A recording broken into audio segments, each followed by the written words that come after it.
Virginia, 1805. Thomas Greer grabbed Samuel by the collar in the dead of night, slammed him against the wall, and hissed through his teeth, "I will see you hanging by morning."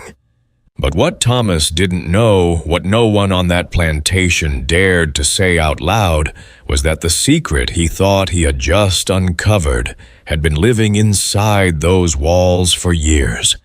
And it was far bigger than him. If you're new here, subscribe, and stay with me until the very end. Drop your city in the comments.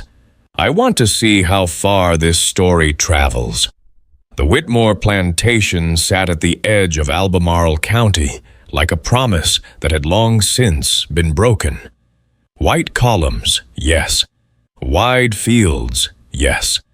The kind of place that people passing on the road would slow their horses to admire. But admiration is a thing that lives only on the surface, and surfaces can lie. Eleanor Whitmore knew that better than anyone. She had come to the plantation as a bride at 19 years old, full of the quiet hope that most women of her time carried like a stone in their chest, heavy but familiar. Henry Whitmore had been a man of standing, a man of certainty. He spoke in full sentences and walked with his chin up and never once hesitated when he entered a room. She had told herself that was enough. She had told herself that certainty was the same thing as safety. She had been wrong about that, too. By the autumn of 1805, Henry Whitmore was a ghost wearing a man's body. The illness had started 2 winters before something in his lungs.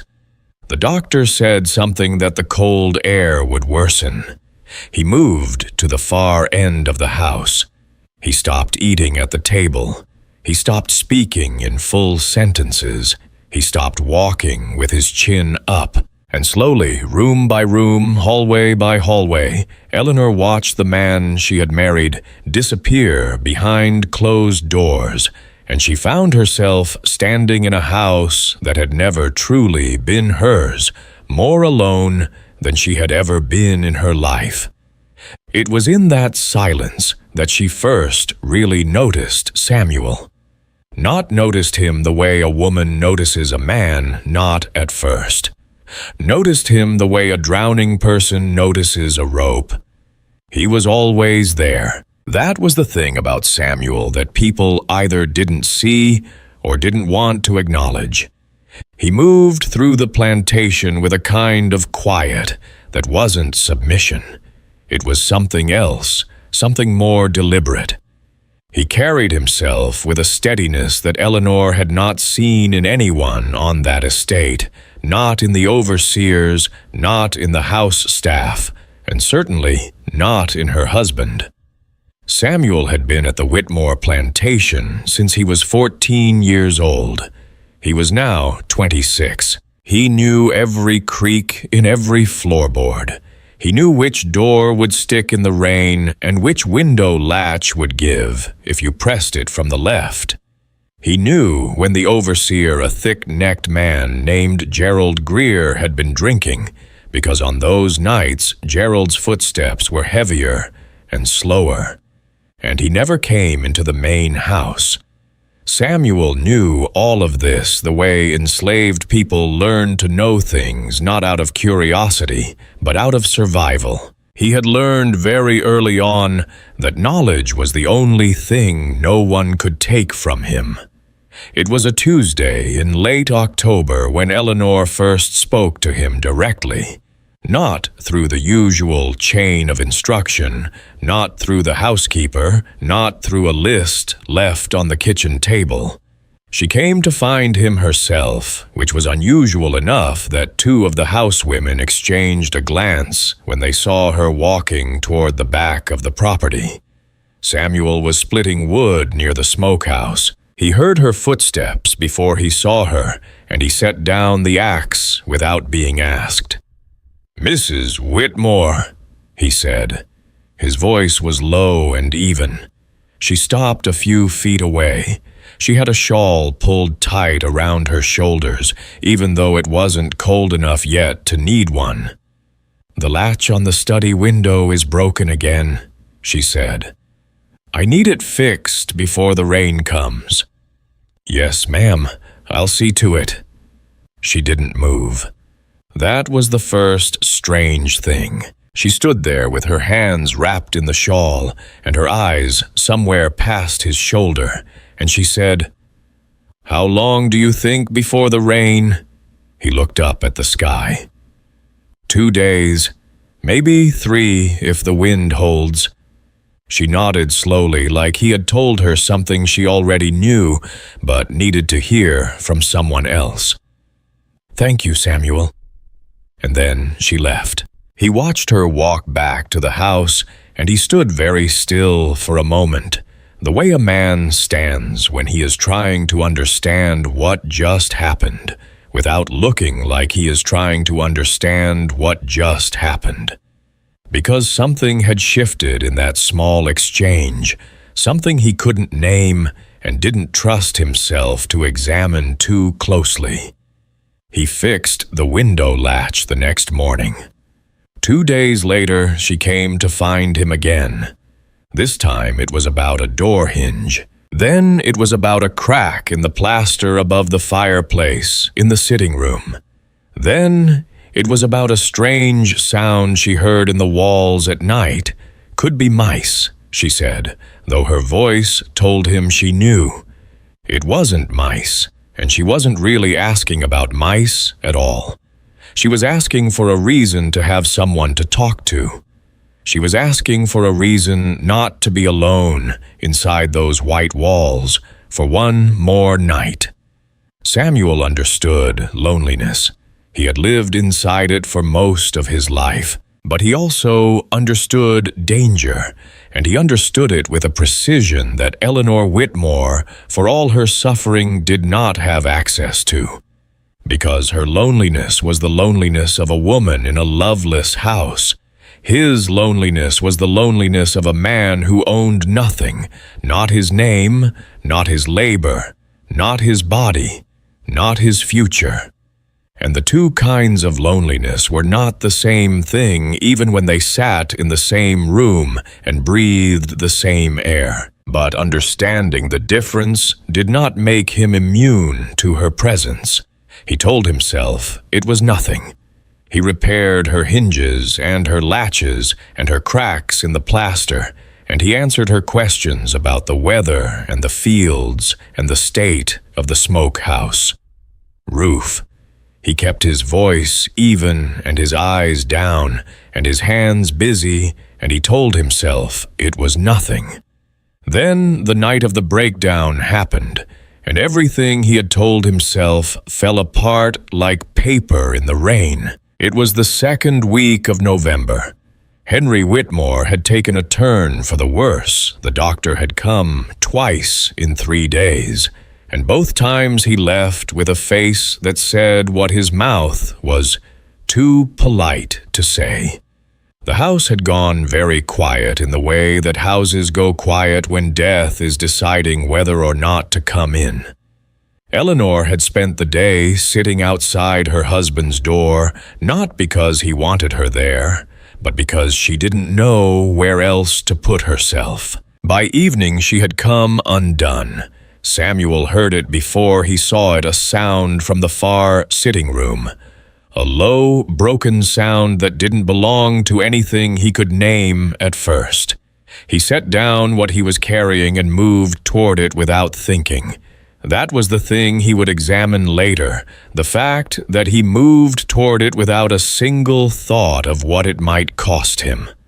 Something in him simply moved. He pushed open the sitting room door and found her on the floor beside the settee. Not collapsed, but seated.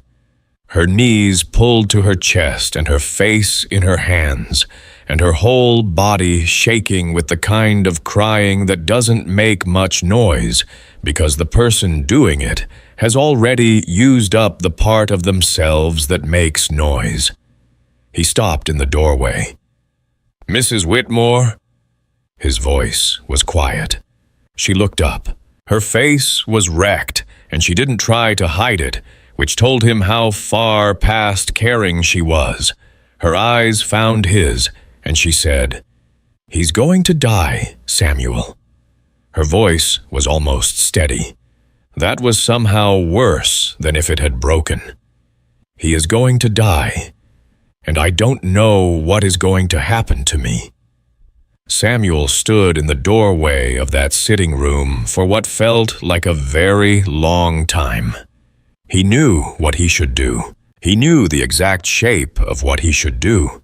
Step back, call for the housekeeper, say, "Yes, ma'am," and lower his eyes and be invisible the way he had taught himself to be invisible every single day for 12 years on that plantation. But Eleanor Whitmore was looking at him like he was the only real thing in the room, and something in that look cracked something open in him that he had kept sealed shut for a very long time. He stepped inside. He crossed the room slowly, and he sat on the floor, not on the settee, not beside her, but near enough that she could reach out if she needed to reach out. He said nothing. He folded his hands in his lap, and he sat with her the way you sit with someone when you have nothing to offer them except your presence, and you've decided that your presence is going to have to be enough. For a long time, neither of them spoke. The fire in the hearth was burning low. Outside, the wind was picking up. The house creaked the way old houses creak, like it was breathing, like it was alive, like it was listening. Then Eleanor said very quietly, "Are you ever afraid, Samuel?" He thought about the question honestly. He thought about the way he had taught himself not to think about certain things, not to want certain things, not to look at the horizon too long. He thought about the way fear had become so constant that he no longer called it fear, he just called it living. "Yes, ma'am," he said. "Every day." She turned her head and looked at him, really looked at him in the way that people almost never look at each other without expectation, without agenda, without the buffer of rank or role or the 100 invisible rules that governed every single interaction between a white woman and an enslaved man in Virginia in the year 1805. "What are you afraid of?" she asked. He was quiet for a moment. Then he said, "The same things you are, losing what little I have, not knowing what comes next." She let out a long, unsteady breath, and then slowly she leaned her head sideways until it rested against his shoulder. Samuel did not move. He sat completely still. Every nerve in his body was aware of the weight of her head against his shoulder, and the wrongness and the rightness of it, and the terrible, undeniable fact that he did not move away. Outside, the wind pushed against the windows. The fire burned lower, and in the sitting room of the Whitmore plantation, two people sat on the floor together and were for one suspended and impossible moment just two people who were afraid of the dark. That was how it began. Not with desire, not with intention, not with anything that could have been predicted or planned or warned against. It began with a woman who was breaking and a man who didn't walk away. And the walls of that plantation, those white walls with their promise and their lies, heard every word of it. The morning after that night in the sitting room, Samuel woke before dawn, the way he always did, before the roosters, before the overseers, before the world had any reason to demand anything from him. He lay still on his cot in the dark and stared at the ceiling and made himself go over every moment slowly, every word, every second of silence between them. And when he was done going over it, he made himself a promise. He told himself it would not happen again. He told himself that what had passed between them was grief and exhaustion, and nothing more. He told himself he was a practical man, and practical men did not let one unguarded night undo 12 years of careful survival. He believed that promise for exactly 4 days. On the 5th day, Eleanor sent for him again. Not through the housekeeper, not through a note left on the kitchen table. She came herself the way she had been coming herself for weeks now. And when he looked up from the fence post, he was mending. Her face told him everything before her mouth opened. She looked like a woman who had not slept. She looked like a woman who had been sitting alone in a very quiet house, deciding whether or not to do something she already knew she was going to do. "Samuel?" she said. Her voice was steady, but her hands were not. "Henry had another episode last night. The doctor says it won't be long now." "I'm sorry to hear that, Mrs. Whitmore." She looked at him for a moment. Then she said, "Are you truly—" He didn't answer that. There was no answer to that question that was safe, and they both knew it. She exhaled slowly. "I don't want to be alone in that house tonight. I'm asking you to sit with me again. Just sit with me." She paused, then quieter. "That's all I'm asking."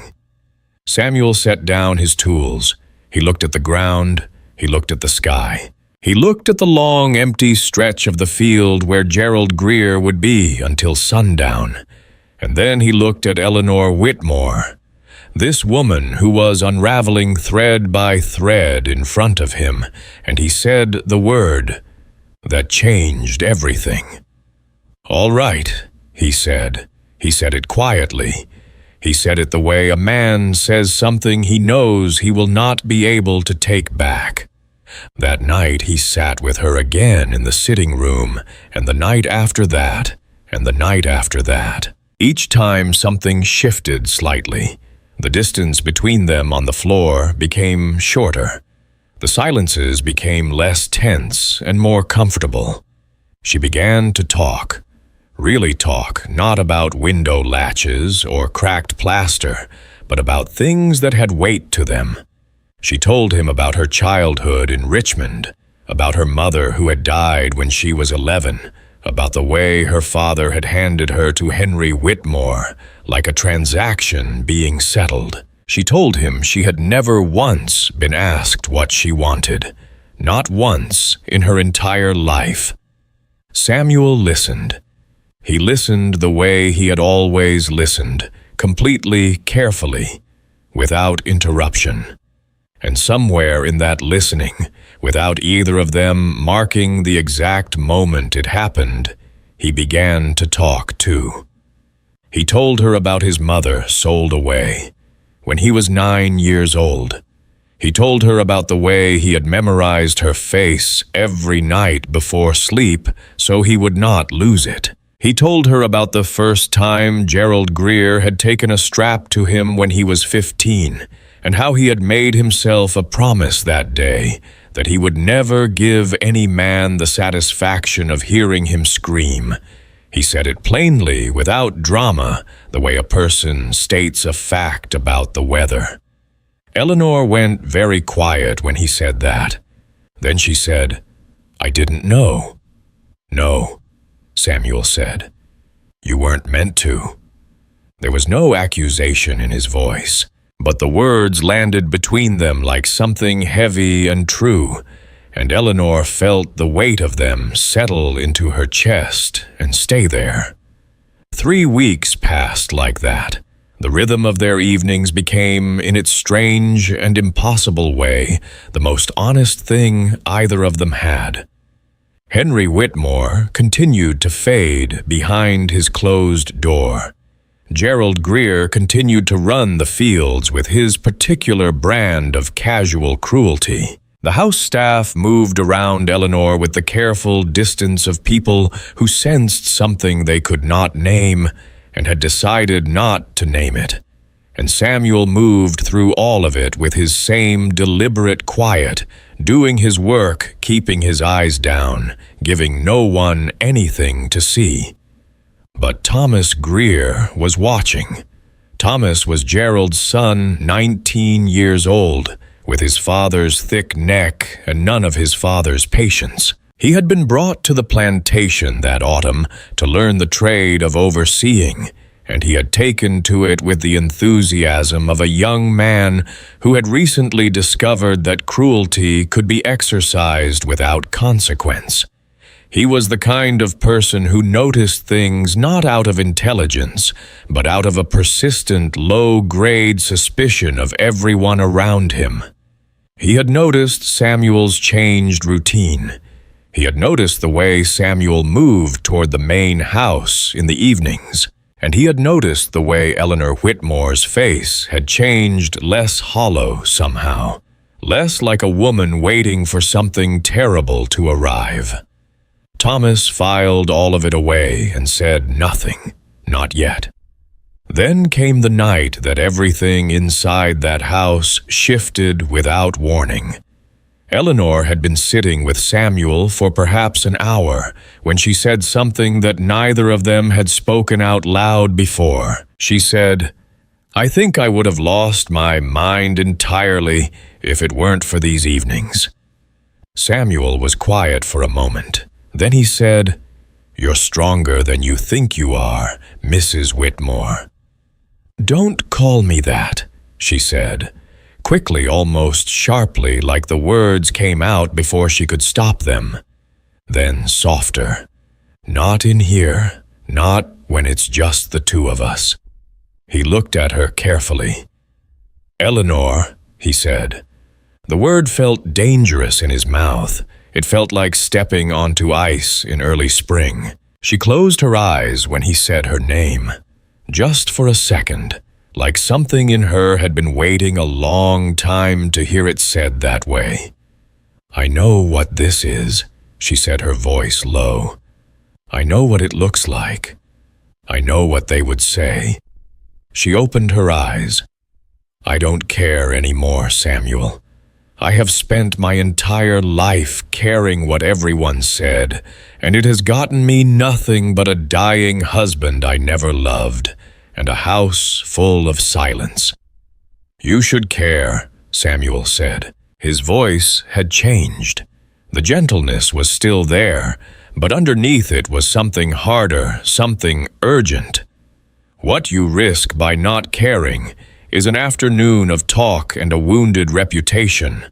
What I risk is my life. Do you understand that? My life." The word hung in the air between them. Eleanor stared at him, and then something happened in her face.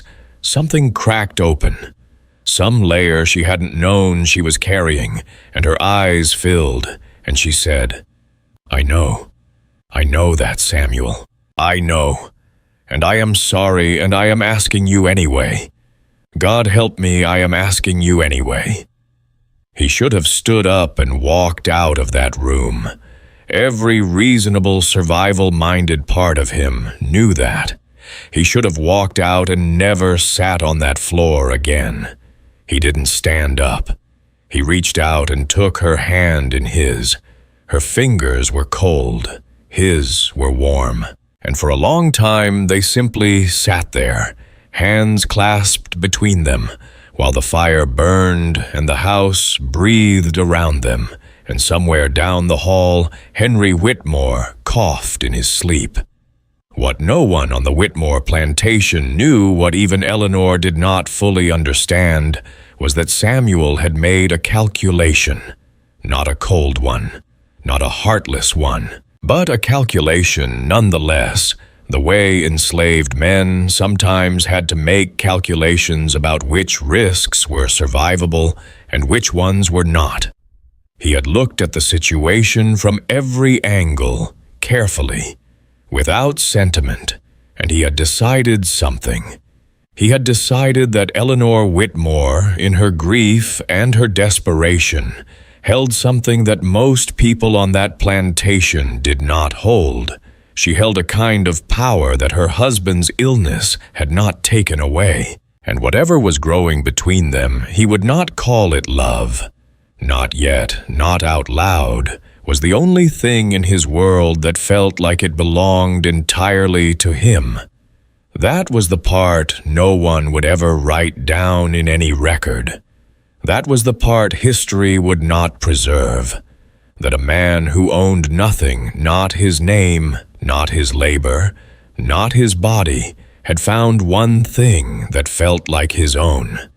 And he had chosen with full knowledge of the cost to hold on to it. 2 days after that night, Henry Whitmore called Eleanor into his room. She came to find Samuel afterward, and her face was different, pale in a new way, tight around the mouth.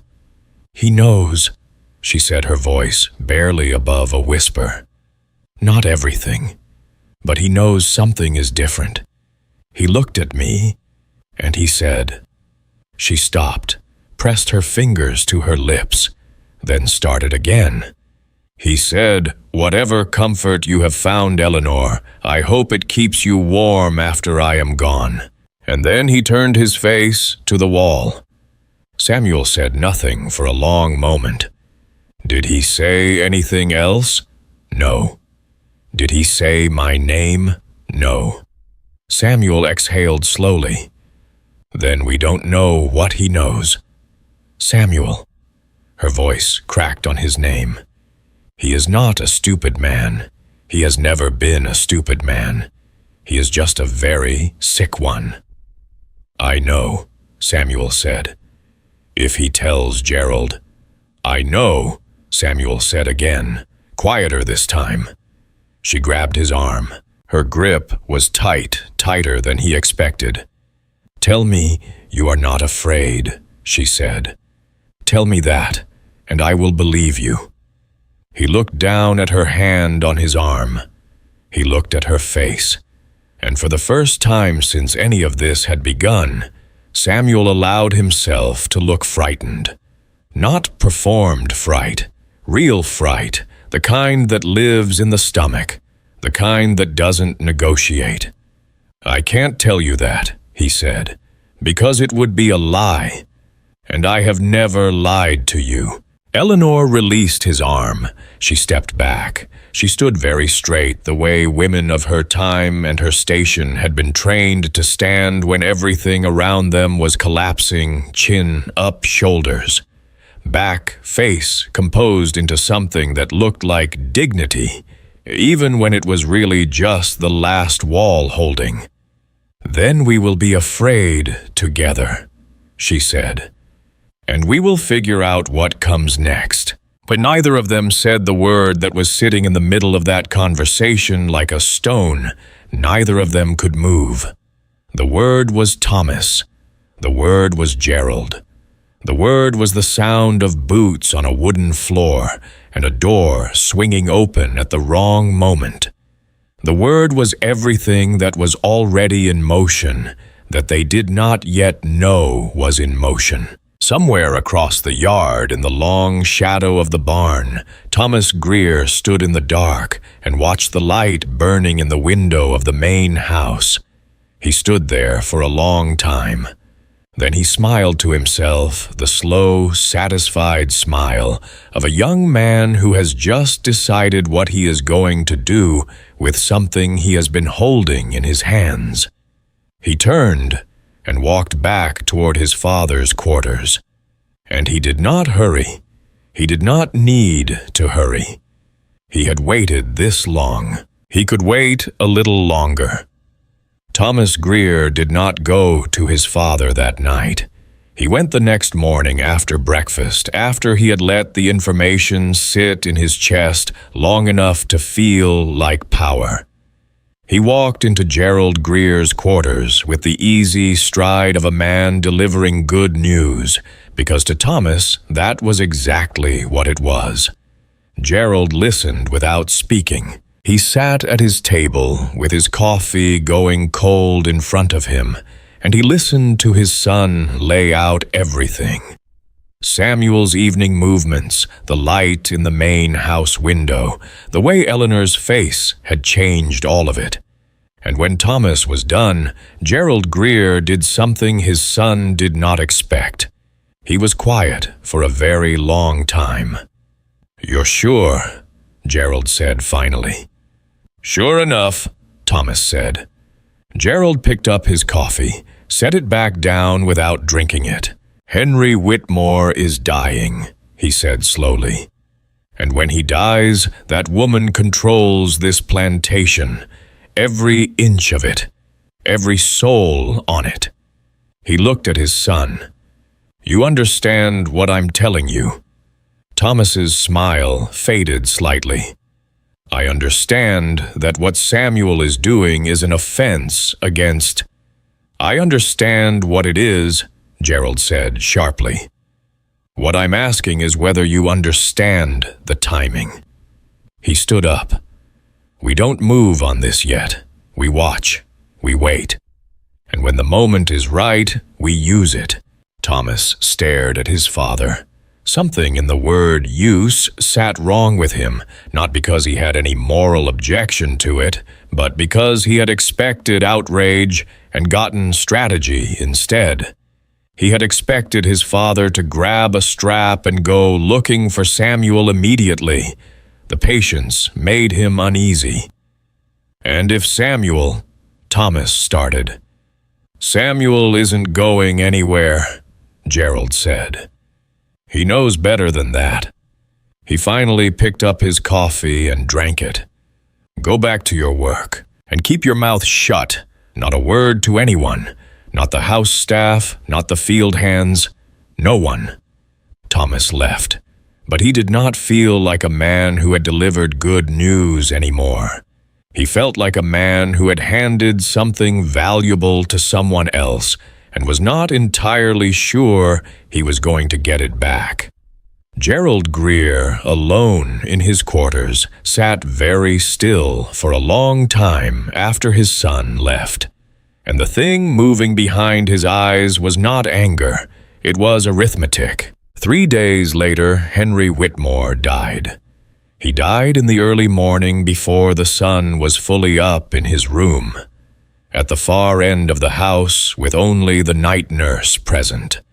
Eleanor was called, and she came, and she stood at the foot of his bed and looked at what remained of the man she had married, and felt something she had not expected to feel. Not grief exactly, not relief exactly. Something that had no clean name.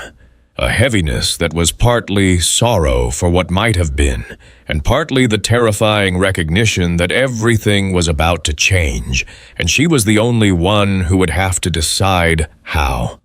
She had Samuel told through the housekeeper the way she used to send all her messages before the evenings in the sitting room had made that formality feel absurd. The housekeeper delivered the news with her eyes carefully aimed at the floor, and Samuel received it the same way, standing still, face composed, giving nothing away. But when the housekeeper left, Samuel sat down on his cot and pressed his hands flat against his knees and breathed. Just breathed. Because Henry Whitmore's death was not a simple thing for him either. It was not grief. It was the removal of one danger and the arrival of another, and Samuel understood better than most that the space between dangers was not safety. It was just a different kind of exposure. The funeral was small. Henry Whitmore had outlived most of his friends, and the illness had kept away the rest. A preacher came. Some words were said. Eleanor stood through all of it with her chin up and her face composed, and her hands folded in front of her, and she did not cry. And the few people who were present noted that and filed it away in the particular way that communities file away a widow who does not cry at her husband's funeral. Gerald Greer stood at the back of the gathering and watched Eleanor the entire time. He did not look at Samuel once. That was when Samuel knew that Gerald already knew. A man who suspects looks at the person he suspects. A man who knows looks at the person who holds the power. That night, for the first time since Henry had moved to his room, Eleanor came to find Samuel not in the sitting room, but in the corridor outside it. She came to find him with her eyes clear and dry, and a decision already made inside them. "I need to speak with you," she said. "Properly. Not here." They went to the sitting room. She closed the door. She turned to face him and said, "Gerald Greer knows something. I could see it in the way he looked at me today. Not at you. At me. Like he was trying to decide what I was worth." Samuel said, "Yes." She blinked. "You already knew." "I suspected. Today confirmed it."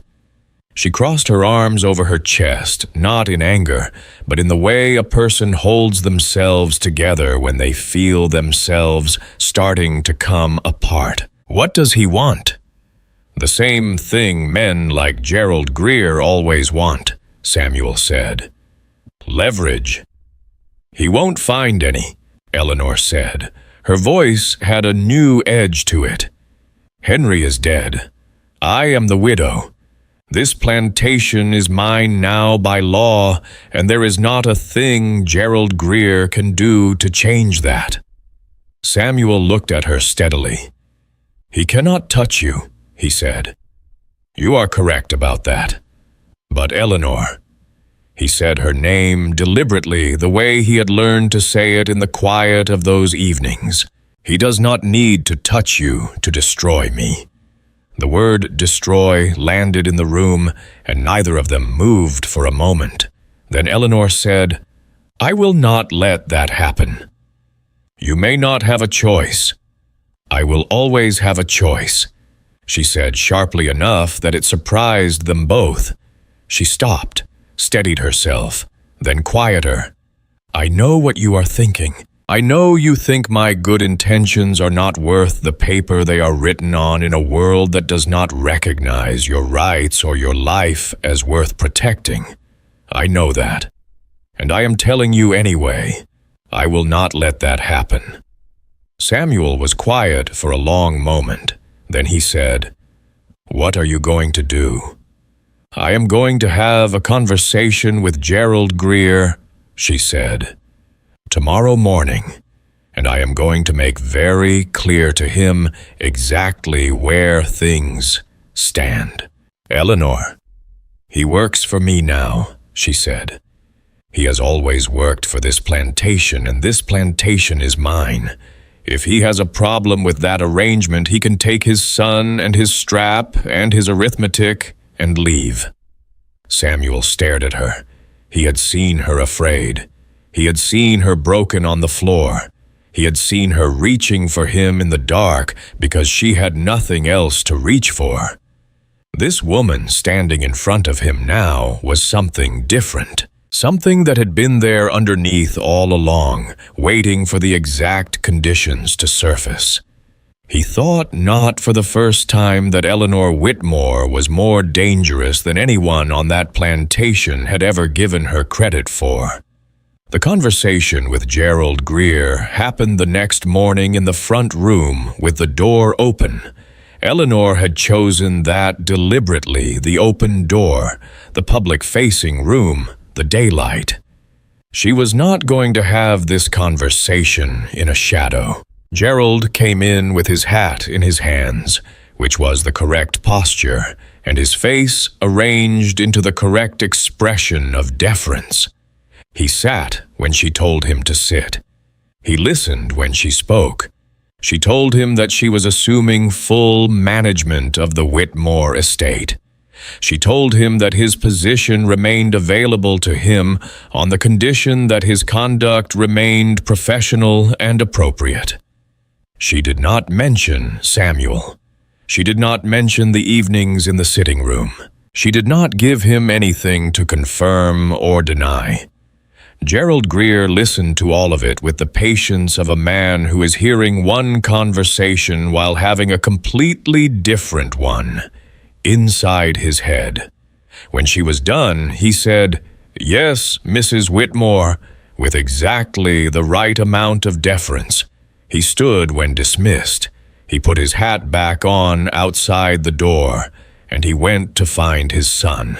Thomas was waiting by the barn, impatient in the way young men are impatient when they feel something is being handled too carefully. Gerald walked up to him and spoke quickly, with his back turned to the main house. "We don't go to her," Gerald said. "We go around her." Thomas frowned. "What does that mean?" "It means there are men in this county who would be very interested to hear about what has been happening in that house. Men with more standing than a widow with a plantation and a dead husband." Gerald looked at his son. "A word in the right ear at the right time can move mountains, boy. You don't need a strap when you have a county full of men who already believe what you're going to tell them." Thomas was quiet for a moment. Then he said, "You mean to report it?" "I mean to mention it," Gerald said. "Casually, to the right people, and let the county do what counties do. What counties did in Virginia in 1805 to an enslaved man accused of what Thomas and Gerald were preparing to accuse Samuel of was not something that required a trial. It was not something that required evidence. It required only a rumor moving through the right rooms, spoken by the right mouths, landing in the ears of men who were already primed to believe it and already angry enough to act. Samuel did not know about the conversation by the barn. Eleanor did not know about it either. They were both inside the house, existing in the careful quiet of two people who had chosen each other in defiance of everything that said they couldn't, and who were telling themselves that love, or whatever it was they had between them, was enough to hold back a world that had already decided it wasn't. That night, Eleanor sat across from Samuel in the sitting room, and she reached out and covered his hand with hers, and she said, "We are going to be all right." Samuel looked at her hand on his. He looked at her face. He wanted to believe her. Part of him, the part that had memorized his mother's face every night so he would not lose it. The part that had never given a man the satisfaction of hearing him scream. That part believed her completely and without hesitation. The other part of him, the part that had survived 12 years on that plantation by trusting the feeling in his stomach before he trusted any words spoken out loud, that part heard something in the distance. Not a sound exactly. More like the absence of a sound that should have been there. More like the particular silence that falls over a place just before everything breaks open. He turned her hand over in his and held it. "Yes," he said quietly. "We are going to be all right." He said it the way he said everything that mattered, carefully, completely, like a man who is aware that some words once spoken cannot be taken back, like a man who knows the difference between a promise and a prayer and has decided that tonight at least he will not let himself know which one this is. The rumor moved through the county the way rumors always moved in Virginia in those years, not loudly, not all at once, but in pieces passed from one mouth to the next. The way a man passes a lit match, carefully, deliberately, making sure each new flame catches before moving on to the next. Gerald Greer had been precise about it.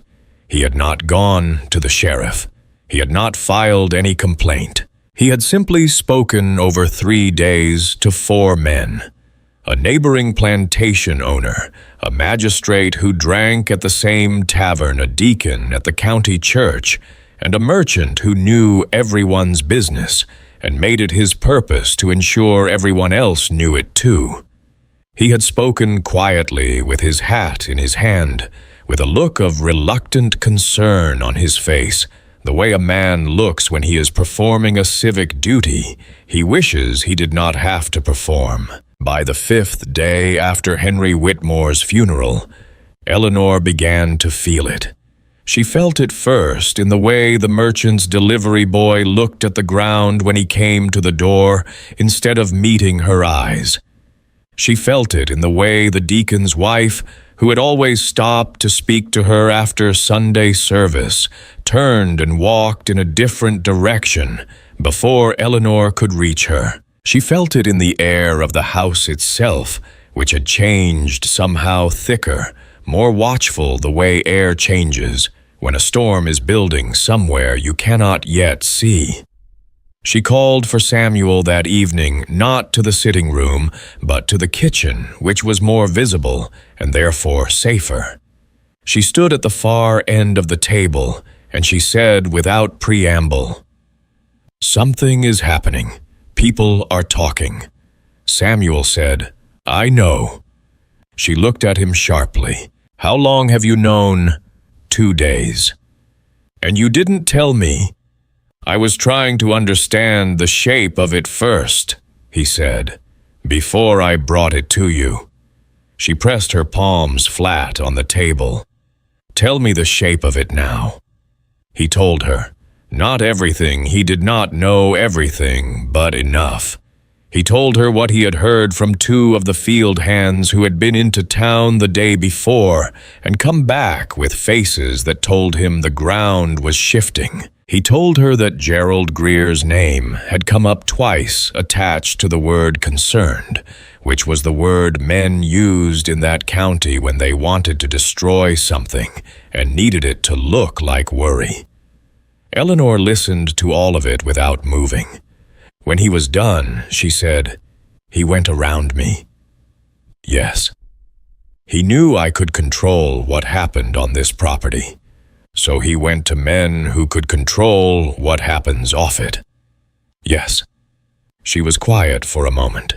Then she said with a clarity that was almost frightening, "He is not trying to punish you, Samuel.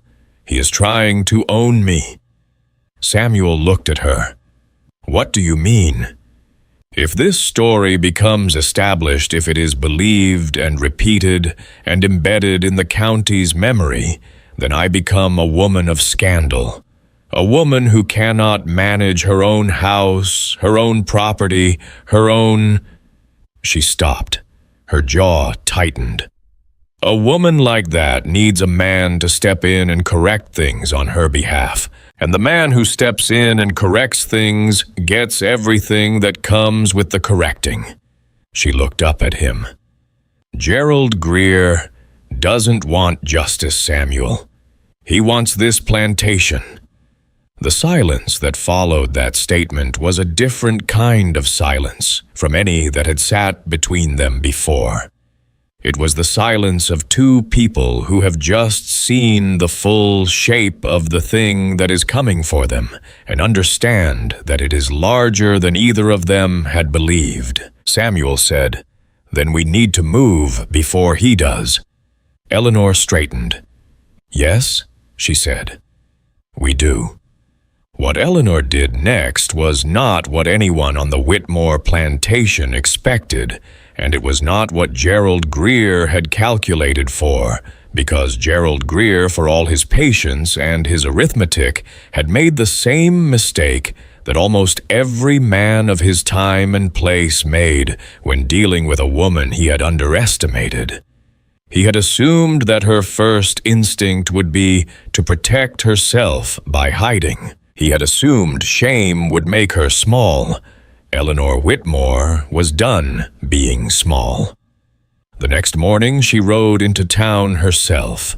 She did not send a message. She did not ask permission.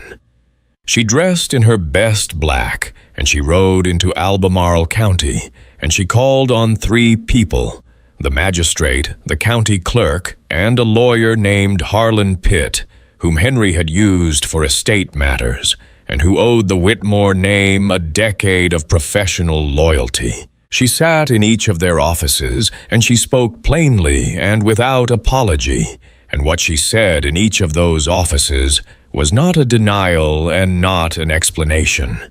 It was a declaration. She told the magistrate that she was assuming full legal management of the Whitmore estate, that she intended to file the appropriate paperwork by end of week, and that any questions about the management of her household and her property should be directed to her directly and not addressed through informal county conversation.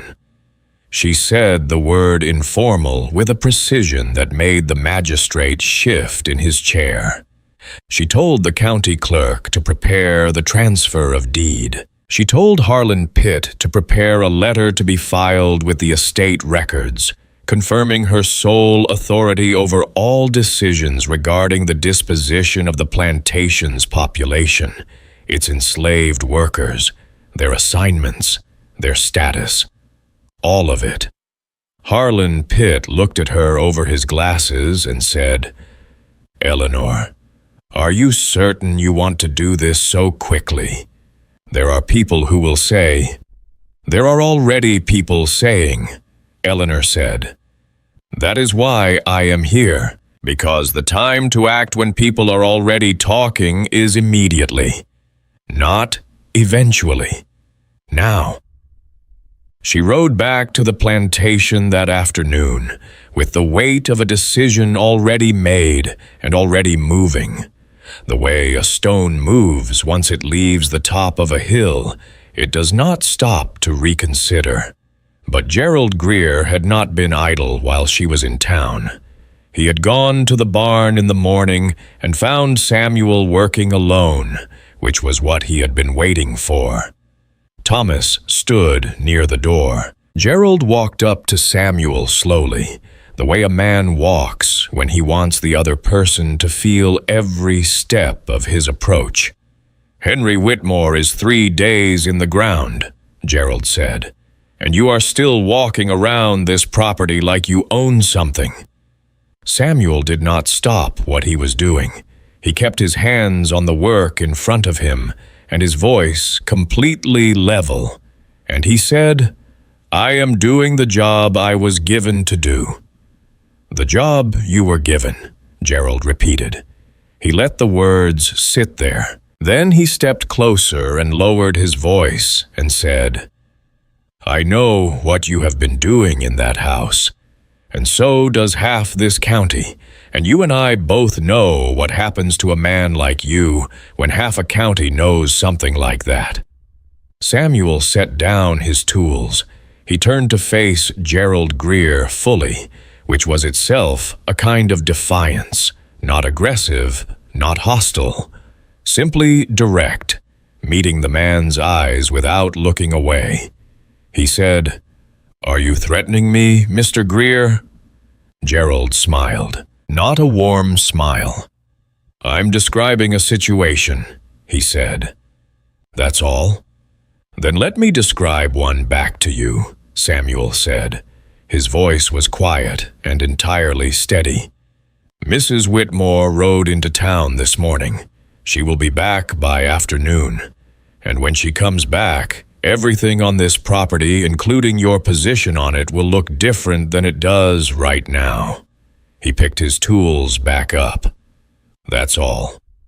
Gerald Greer's smile did not disappear, but something behind it shifted. He looked at Samuel for a long moment, and then he looked at Thomas, and then he turned and walked out of the barn without another word. Thomas lingered in the doorway for a moment. His jaw was tight. He looked at Samuel with pure, uncomplicated hatred, and then he said, "You think she can save you? You think whatever she does in town today changes what you are?" He shook his head slowly. "You don't know this county. You don't know what men here will do." Samuel said nothing. He kept working. Thomas left. Eleanor came back in the late afternoon, And she went first to find Samuel, and when she found him, she said, "It is done. The paperwork is filed. This plantation is mine legally and completely, and my authority over every decision made on this property is on record with the county clerk and witnessed by Harlan Pitt." She looked at him steadily. "Gerald Greer has until the end of the week to vacate or accept the terms of his continued employment in writing."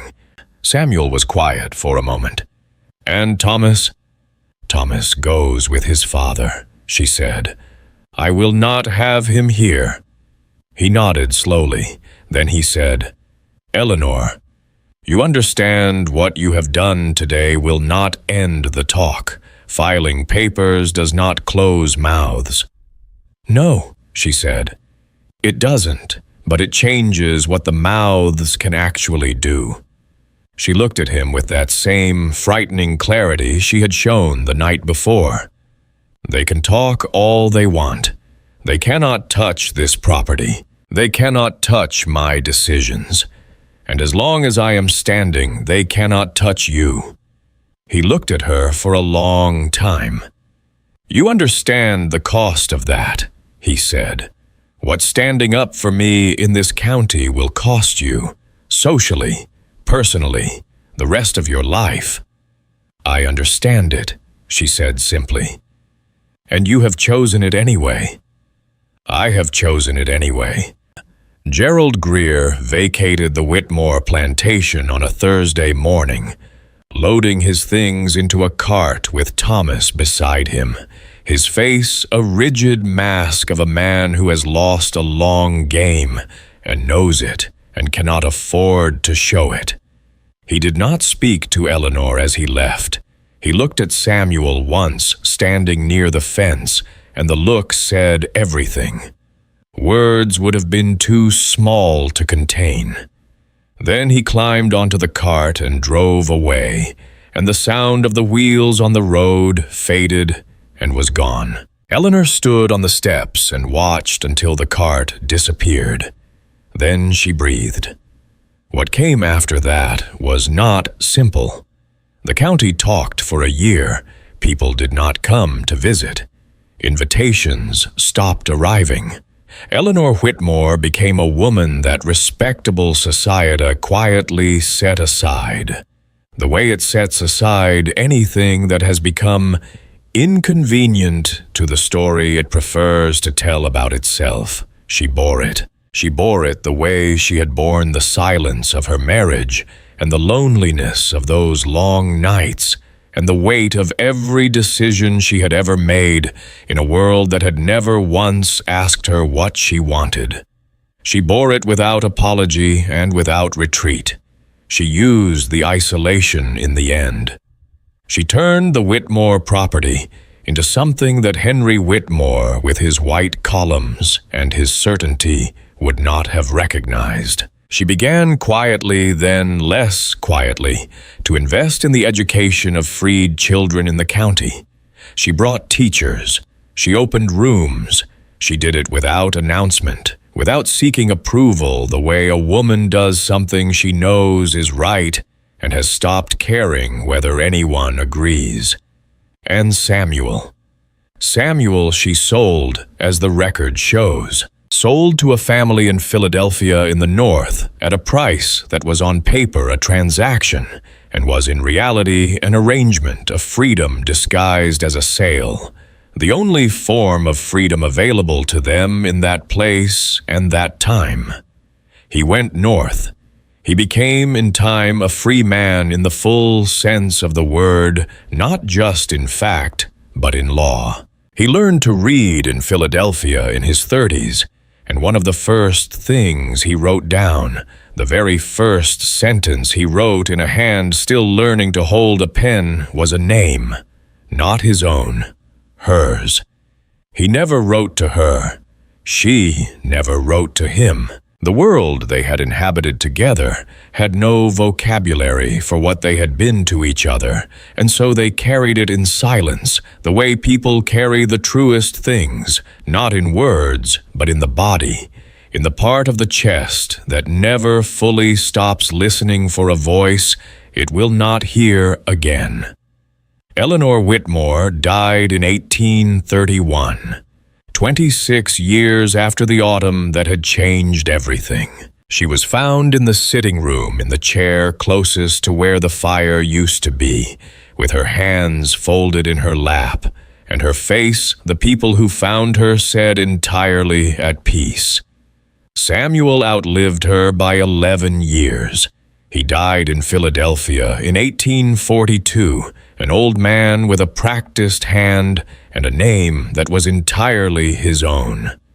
History did not record either of them as heroes. History rarely does for the people who live their courage quietly in sitting rooms and barns, and the long silence of plantations that no longer exist. But they were here. They were real. And what passed between them in that impossible time and that impossible place was real too. Not a story, not a legend, a life. Two lives lived against everything that said they couldn't be held together by the most stubborn and most human of all forces, the refusal to let another person disappear. That is not nothing. That is, in fact, everything.